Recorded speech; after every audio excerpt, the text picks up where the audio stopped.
the 60-second guide to understanding processed food for dummies. Pesticides, GMOs, and processed food additives. What are they? And how do they affect you? Pesticides are substances used to kill, repel, or control pests, like bugs and small animals. They are used in most conventional farming, and they can even be used on organic foods. Overexposure to pesticides has been linked to cancer, brain damage, and more.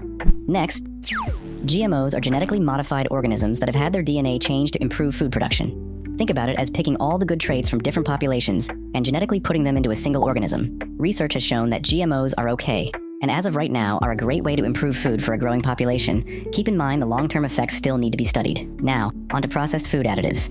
There are 4 main types of processed foods, but we're only going to focus on 2. Group 3 processed foods are a combination of groups 1 and 2. In general, just watch out for certain preservatives and know that your meat most likely was raised using antibiotics and hormones, which, in excess, are linked to health concerns. Ultra-processed foods are made in factories using stuff taken out of natural foods, like carbs, proteins, and vitamins. Sometimes they're even made from things created in a lab instead of real food. They contain artificial flavorings, food dye, and other additives that have strong links to cancer, weight gain, immunity issues, and more.